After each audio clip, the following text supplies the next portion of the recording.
There is perhaps no greater validation of a musical artist than to have their work play a major role in a prestige television series. And not just one song, but a big chunk of their music used to provide atmosphere, attitude, and context to what's happening on the screen. The show to which I'm referring, Netflix and BBC's Peaky Blinders. And the musical artist, none other than England's own PJ Harvey, also known as Polly Jean Harvey. Welcome to The Radioactive Patient, a music, art, and mental health mashup. I'm Allison Strong, your host. The first season of Peaky Blinders, starring Cillian Murphy, was released in the fall of 2014.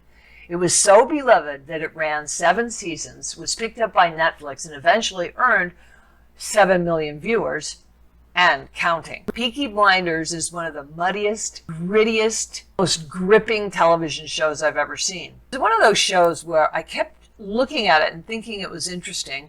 I'd turn it on and then I couldn't follow it. I couldn't get traction. But when I finally did, I fell in love with it and watched all 7 seasons twice. The soundtrack was a big part of what I loved about it. After the first season, there was a concern that the show sounded too American and not British enough. They wanted Peaky Blinders to appeal to Anglophiles, people who love British stuff. Therefore, when director Colm McCarthy was looking at creating season 2, he looked at what he loved. And what McCarthy loved was the artful use of contemporary music that gave the show atmosphere, attitude, and emotional depth. Another thing that McCarthy loved was Nick Cave's red right hand, so much so that he saw it as the show's identifier or brand. That's when serendipity happened, going into the second season of Peaky Blinders regarding PJ Harvey. It turns out that the actor Cillian Murphy, who plays Tommy Shelby, is a really good friend of the music producer, also known as Flood, who's worked with Brian Eno, Trent Reznor of 9 Inch Nails, produced albums by U2 and Depeche Mode. Among music from PJ Harvey was remixed, remastered, layered in, and incorporated into the following 6 seasons. And that soundtrack, by the way, which has really got a lot of music on it, considering how many seasons we're talking about, is available for purchase online. Kind of a sidebar, I became aware of PJ Harvey in the very early 1990s when I was working in Salt Lake City as an alternative rock disc jockey and music critic. I always wanted to be on top of the latest and greatest, so I would drive over to the import shop, the place that sells stuff from England, and I would buy New Music Express and the now defunct music magazine known as Melody Maker, and PJ Harvey was all over those pages. They were raving about a revolutionary new sound in music on songs like Sheila Na Gig and 50 Foot Queenie. It was like PJ Harvey was defying the music world with a hyper raw masculine sound, a sound that even became more so when on her second album she worked with Steve Albini, who is famous for his work with Nirvana. Week after week there were articles about how great an artist PJ Harvey was, but I could never get my boss to let me play her on the radio because her sound was just too abrasive for the corporate suits who were actually consulting our station. In short, PJ Harvey is not mainstream. Instead, she appeals to generation after generation after generation of outsiders, and we know who we are, and we don't need no radio station telling us what to listen to.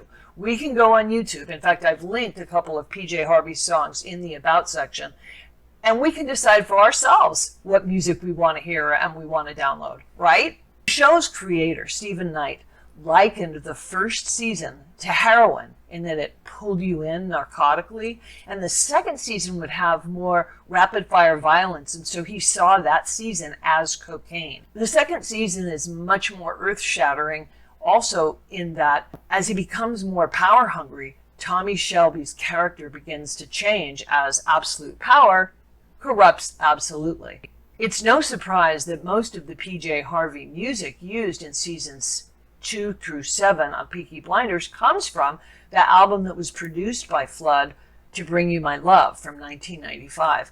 This era, or this incarnation of PJ Harvey, is one that's marked by theatrics, costumes, extreme makeup that earned her the nickname Joan Crawford on acid. Here, Meet the Monster, Working for the Man, and the heart-wrenching Come On Billy. And also Johnny Cash does a cover of the Irish ballad that's actually composed by an Englishman, Danny Boy.